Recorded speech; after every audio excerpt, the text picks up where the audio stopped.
साथियों, आज हम यशपाल का एक व्यंग्य लेख लखनवी अंदाज पढ़ेंगे। सर्वप्रथम लेखक परिचय।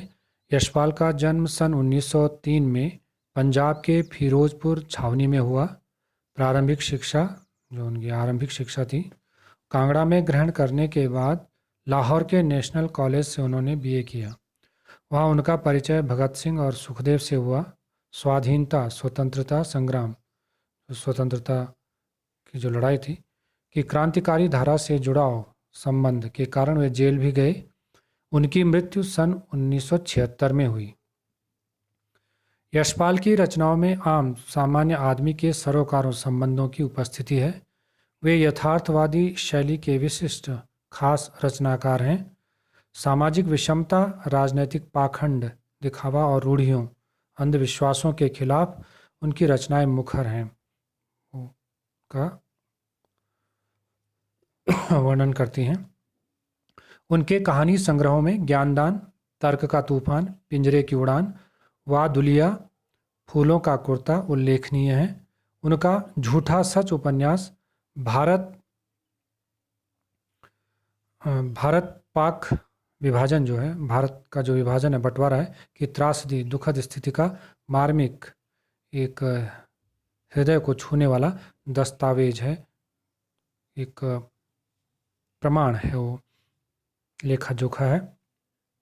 अमिता, दिव्या, पार्टी कॉमरेड, दादा कॉमरेड, मेरी तेरी उसकी बात उनके अन्य प्रमुख उपन्यास हैं। भाषा की स्वाभाविकता और सजीवता, जीवंतता उनकी रचनागत विशेषताएं, ये उनकी रचना की क्या विशेषता खासियत है। यूँ तो यशपाल ने लखनवी अंदाज व्यंग्य यह साबित या सिद्ध करने के लिए लिखा था कि बिना कथ्य के, बिना किसी विषय के कहानी नहीं लिखी जा सकती, परंतु एक स्वतंत्र रचना के रूप में इस रचना को पढ़ा जा सकता है। यशपाल उस पतनशील, जो अब समाप्त होने वाले सामंती वर्ग पर कटाक्ष करते हैं, व्यंग्य करते हैं, जो वास्तविकता से बेखबर, अनजान, एक बनावटी दिखावटी जीवन शैली का आदी है। आदि का मतलब अभ्यस्त है, हैबिचुअल है। कहना न होगा कि आज के समय में भी ऐसी परजीवी, यानी दूसरी परजीवी संस्कृति, दूसरी संस्कृति को अपना करके जीवन जीना को देखा जा सकता है। पाठ देखते हैं। लखनवी अंदाज। मुफस्सिल की पैसेंजर ट्रेन चल पड़ने की उतावली में फूंका रही थी। आराम से सेकंड क्लास में जाने के लिए दाम अधिक लगते हैं। दूर तो जाना नहीं था। भीड़ से बचकर एकांत में नई कहानी के संबंध में सोच सकने और खिड़की से प्राकृतिक दृश्य देख सकने के लिए टिकट सेकंड क्लास का ही ले लिया। मुफस्सिल होता है जो केंद्रस्थ नगर के आसपास का जो स्थान होता है, जो सेंट्रल जो सिटी है, उसके आसपास के स्थान को क्या बोलते हैं, मुफस्सिल।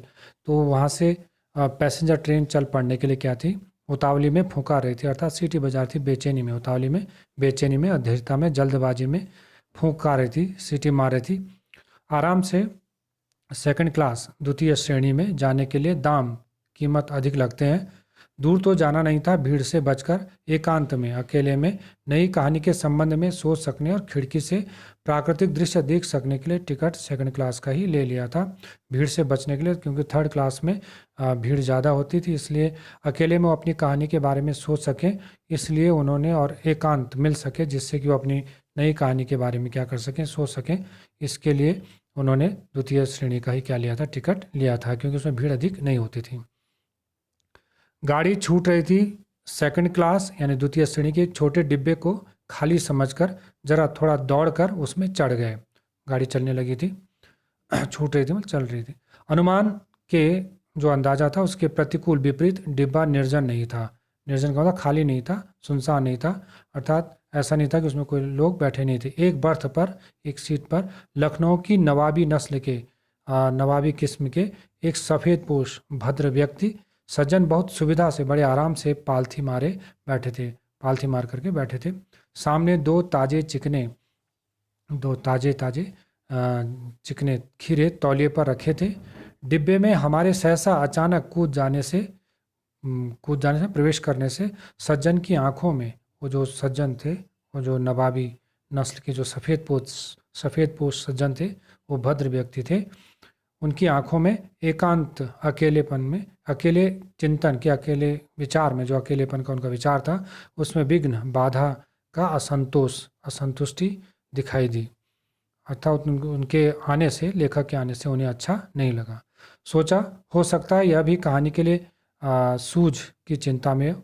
लेखक ने सोचा कि ये भी कोई कहानी लिखने के लिए विचार की चिंता में हो, विचार कर रहे हो, या खीरे जैसी अपदार्थ तुच्छ वस्तु का शौक करते देखे जाने के संकोच में हो, या फिर खीरा जैसा जो तुच्छ वस्तु है उसका शौक फरमाते, उसको खाते हुए देखे जाने के संकोच से, झिझक में ये क्या हो, असंतुष्ट हो। उनकी आंखों में जो उन्होंने असंतोष दिखाई दिया लेखक के प्रवेश करने से, तो लेखक ने अनुमान लगाया कि हो सकता है कि या तो उन्हें वो भी एक किसी नई कहानी के बारे में सोच रहे हैं और अचानक उनका एकांत क्या हो गया, भंग हो गया, और उस एकांत भंग होने के कारण वो असंतुष्ट हों। नवाब साहब ने संगति के लिए उत्साह नहीं दिखाया। संगति का मतलब साथ के लिए उन्होंने उत्साह नहीं दिखाया। हमने भी उनके सामने की बर्थ पर बैठकर आत्मसम्मान में आंखें चुरा ली। हमने भी, लेखक भी उनके सामने की बर्थ में, सामने की सीट पर बैठ गया और उन्होंने कहा कि ठीक है, अगर आप साथ के लिए आप साथ नहीं चाहते तो ठीक है। उन्होंने भी, लेखक ने भी उनसे नज़रें क्या कर ली, आंखें चुरा ली, मतलब नज़रें फेर ली। आत्मसम्मान में, अपने सम्मान में उन्होंने भी नज़रें फेर ली कि मेरा भी क्या है, सम्मान है, तुम अगर साथ नहीं चाहते तो हम भी साथ नहीं चाहते। थाली बैठे, थाली का मतलब खाली, खाली बैठे कल्पना करते रहने की पुरानी आदत है। लेखक कहता है कि खाली बैठे बैठे विचार करने की, कल्पना करने की उनकी पुरानी आदत है। नवाब साहब की असुविधा, उनकी असहजता और संकोच, झिझक के कारण का अनुमान, अंदाजा करने लगे। संभव है, हो सकता है नवाब साहब ने बिल्कुल अकेले यात्रा कर सकने के अनुमान में किफ़ायत, यानी सस्ता, कम खर्च, मित व्ययता जिसको बोलते हैं, के विचार से सेकंड क्लास का टिकट खरीद लिया हो, और अब गवारा, स्वीकार, पसंद न हो कि शहर का कोई सफ़ेद पोश, कोई भद्र व्यक्ति उन्हें मंझले दर्जे, सेकंड क्लास यानी द्वितीय श्रेणी, मीडियम, सेकंड क्लास दर्जे में, द्वितीय श्रेणी में सफ़र करता देखे। अकेले सफ़र का वक्त काटने के लिए ही खीरे खरीदे होंगे, और अब किसी सफ़ेद पोश के सामने खीरा कैसे खाएं, क्योंकि वो नवाबी नस्ल के थे और नवाबों का अपना शान शौकत होती है। उन्होंने ये सोचा कि लेखन कल्पना करने लगा कि उसके उस डिब्बे में प्रवेश करने से नवाब साहब को क्यों असुविधा हुई, वे क्यों असहज हुए, वो क्यों झिझके। तो वो इसका अंदाज़ा लगाने लगे। उन्होंने सोचा, अंदाज़ा लगाया कि हो सकता है कि नवाब साहब बिल्कुल अकेले यात्रा करना चाहते थे, और फिर उन्होंने कम खर्च के विचार से उन्होंने क्या लिया होगा, द्वितीय श्रेणी का ही टिकट खरीद लिया होगा, क्योंकि फर्स्ट क्लास में तो पैसे ज़्यादा लगने थे।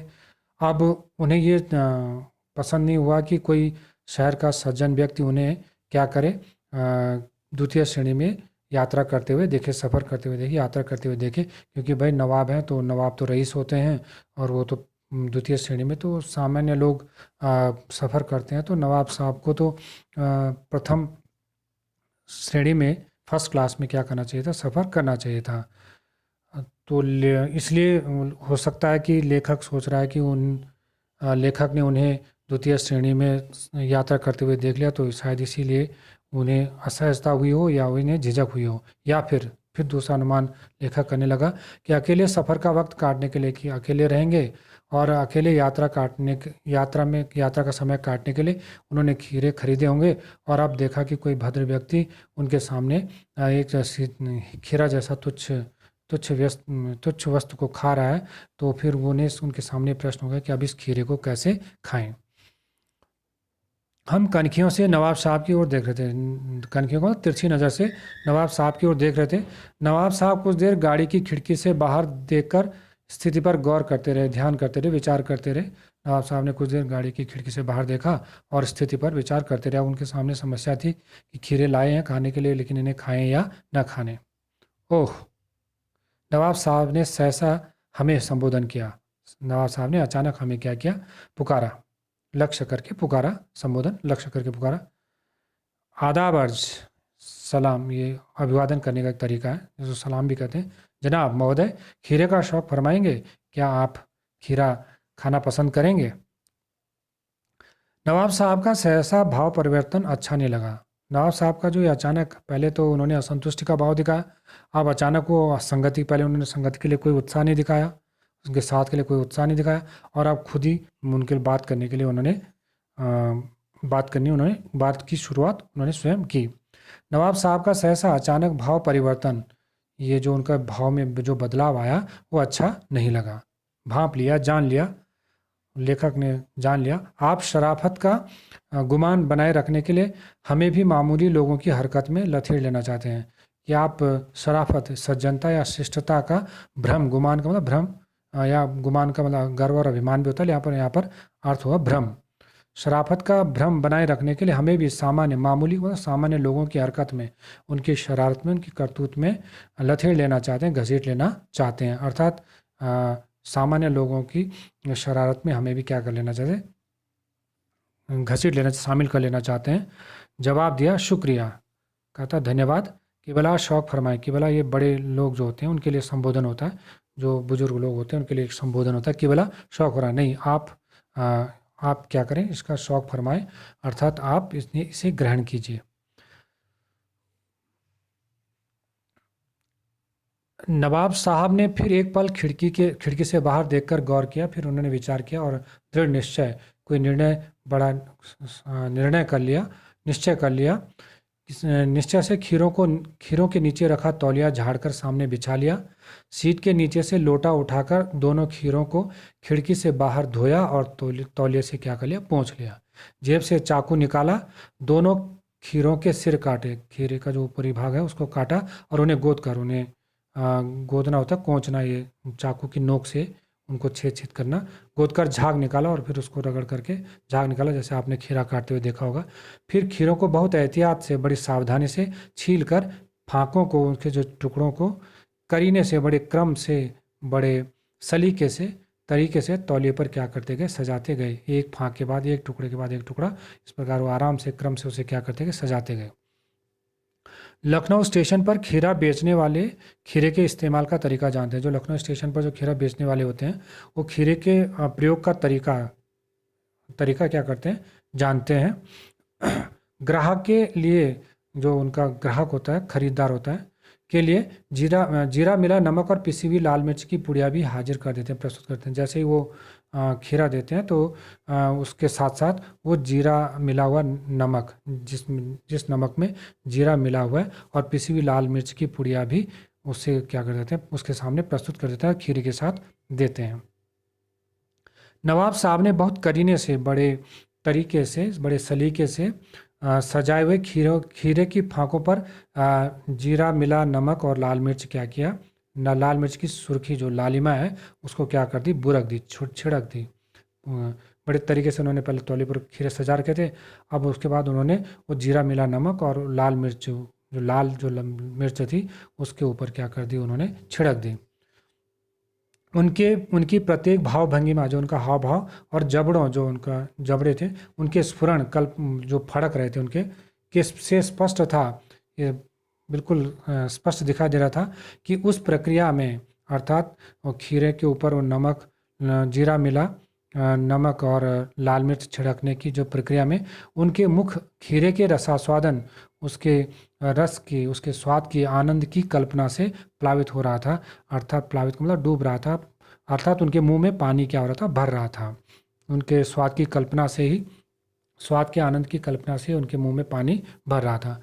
हम कनखियों से देखकर सोच रहे थे, हम तिरछी नज़र से देखकर सोच रहे थे, मियाँ रईस बनते हैं, ऐसे तो क्या बनते हैं, रईस बनते हैं, अमीर बनते हैं, धनाढ्य बनते हैं, लेकिन लोगों की नज़रों से बच सकने के ख्याल से, लेकिन लोगों की नज़रों से बचने के विचार से अपनी असलियत पर उतर आए, अपनी वास्तविकता पर उतर आए। कहते हैं लोगों को दिखाने के लिए तो वो नवाब बनते हैं, लेकिन वो धनाढ्य बनते हैं, अमीर बनते हैं, रईस बनते हैं, लेकिन हैं नहीं। ये उनकी असलियत है कि खीरा जैसे तुच्छ वस्तु को क्या कर रहे हैं, खा रहे हैं, केवल दिखावे के लिए वो क्या बने हुए हैं, नवाब बने हैं। वास्तविकता उनकी यही है। नवाब साहब ने फिर एक बार हमारी ओर देख लिया, फिर उन्होंने एक बार दोबारा लेखक की तरफ देखा। वल्लाह, खुदा की कसम, शौक कीजिए, आप भी ग्रहण कीजिए, लखनऊ का बालम खीरा है, लखनऊ का ये प्रिय खीरा है, आप भी इसे क्या कीजिए, ग्रहण कीजिए।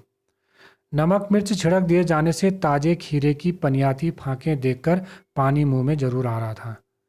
जो खीरे, जो छिले हुए खीरे और उनकी खीरे और उनकी जो फांकें थी, उन पर जो नमक मिर्च छिड़क दिए जाने से जो ताजे खीरे थे, उनकी ताजे खीरे पर वो नमक और मिर्च छिड़क जाने से उन पर क्या हो गया था, पानी उभर आया था।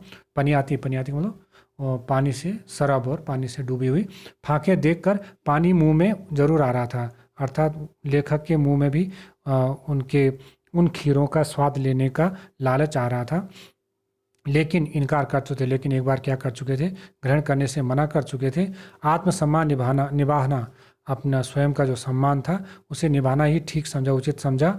उत्तर दिया उन्होंने, नवाब साहब को उत्तर दिया, शुक्रिया, धन्यवाद। इस वक्त तलब महसूस नहीं हो रही, इस समय इच्छा अनुभव नहीं हो रही, इस समय इच्छा नहीं हो रही, खीरा खाने की इच्छा नहीं हो रही है। मैदा भी जरा कमज़ोर है, जो मैदा जो आमाशय है, जो जो पेट है, अर्थात जो उनकी पाचन क्रिया, वो भी थोड़ा सा क्या है, कमज़ोर है।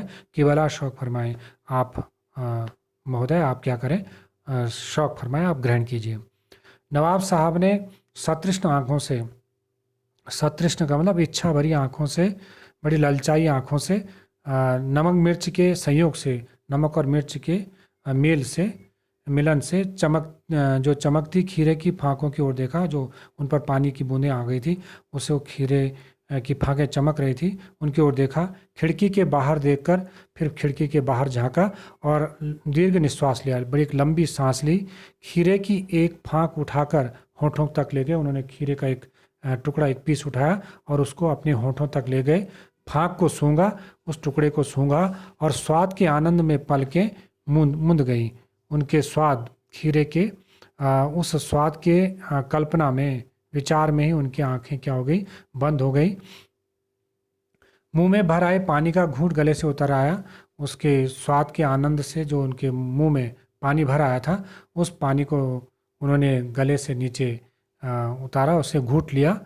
तब नवाब साहब ने फांक को खिड़की से बाहर छोड़ दिया और फिर उसके बाद नवाब साहब ने उस खीरे के टुकड़े को खिड़की के बाहर क्या कर दिया, छोड़ दिया, नहीं फेंक दिया, गिरा दिया। नवाब साहब खीरे की फांकों को नाक के पास ले जाकर, अब उन्होंने क्रम से फिर क्या किया, नवाब साहब फिर हर खीरे की फांक को ले जाते, नाक के पास ले जाकर वासना से, केवल कल्पना से ही रसास्वादन, उसके स्वाद का आनंद लेकर खिड़की के बाहर क्या करते गए, फेंकते गए। नवाब साहब ने खीरे की सब फांकों को खिड़की के बाहर फेंककर ऐसे ही इसी क्रम में नाक तक ले जाते, सूंघते, इच्छा से कल्पना, उसके स्वाद की कल्पना करते और फिर बाहर फेंक देते। इस प्रकार इसी क्रम में उन्होंने धीरे धीरे एक एक फांक करके सभी फांकों को खिड़की के बाहर क्या कर दिया, फेंक दिया और तौलिए से हाथ और होंठ क्या कर लिए, पोंछ लिए और गर्व से, बड़े अभिमान से, गुलाबी आंखों से, बड़े अभिमान भरी आंखों से हमारी ओर देख लिया, हमारी ओर देखा, लेखक की तरफ देखा, मानो कह रहे हो, ऐसा लग रहा है जैसे कह रहे हो, यह है खानदानी रईसों का तरीका, ये है खानदानी जो रईस हैं, खानदानी जो अमीर हैं, उनका ये तरीका है, खीरा खाने का ये तरीका, स्टाइल है। नवाब साहब खीरे की तैयारी और इस्तेमाल, नवाब साहब जो खीरे खाने की जो तैयारी थी और उसके प्रयोग से थक कर क्या हो गए थे, थक गए थे और थक कर लेट गए। हमें तस्लीम में, हमें उनके अभिवादन में सिर खम कर लेना पड़ा, सिर खम कर लेना, सिर झुका लेना पड़ा, नतमस्तक हो जाना पड़ा। यह है खानदानी, कहते ये है खानदानी तहजीब, तहजीब मतलब श्रेष्ठता, नफासत, स्वच्छता और नजाकत, कोमलता। हम गौर कर रहे थे, विचार कर रहे थे, ध्यान कर रहे थे खीरा इस्तेमाल करने के इस तरीके को। हम लेखक खीरा प्रयोग करने के इस तरीके को देख पर विचार कर रहा था कि खीरे की सुगंध और स्वाद की कल्पना से संतुष्ट होने का, कि खीरे की केवल सुगंध और उसका स्वाद की केवल विचार करने से ही व्यक्ति कैसे तृप्त हो जाता है, संतुष्ट हो जाता है, ये कौन सा सूक्ष्म, बिल्कुल बारीक, नफीस, बढ़िया या और एब्स्ट्रैक्ट, भावात्मक, अमूर्त तरीका जरूर कहा जा सकता है। परंतु क्या ऐसे तरीके से उदर की तृप्ति भी हो सकती है? लेकिन सोच रहा था कि क्या इस तरीके से जो सूंघना और सूंघ करके उसके स्वाद का आनंद ले लेना, उसके स्वाद के आनंद की कल्पना कर लेना और फिर उससे संतुष्ट हो जाना, क्या इस तरीके से पेट की तृप्ति, पेट की संतुष्टि हो सकती है? क्या पेट इससे भर सकता है? तो जब पेट भर जाता है तो आपने देखा होगा कि हमें क्या आते हैं, डकार आते हैं। अभी लेखक विचार कर ही रहा था, नवाब साहब की ओर से भरे पेट के ऊंचे डकार का शब्द सुनाई दिया। तब तक नवाब साहब की ओर से एक भरे हुए पेट भर जाने के बाद जो एक डकार आता, उस ऊंचे डकार का शब्द सुनाई दिया और नवाब साहब ने हमारी ओर देखकर कह दिया। नवाब साहब ने लेखक की ओर देखकर कहा, खीरा लजीज होता है। खीरा क्या होता है? स्वादिष्ट होता है, लेकिन होता है शकील। लेकिन होता क्या है? शकील। शकील का मतलब आसानी से न पचने वाला। आसानी से क्या नहीं करता? पचता नहीं है। नामुराद, अभागा, दुष्ट जिसको भी कह सकते हैं, मैदे पर बोझ डाल देता है, पेट पर या पाचन क्रिया पर क्या कर देता है? बोझ डाल देता है, अर्थात आसानी से पचता नहीं है। ज्ञान चक्षु खुल गए। लेखक कहता है मेरे ज्ञान नेत्र खुल गए, पहचाना और पहचान लिया, ये है नई कहानी के लेखक, ये हैं अब नई कहानी के लेखक। खीरे की सुगंध और स्वाद की कल्पना से पेट भर जाने का डकार आ सकता है।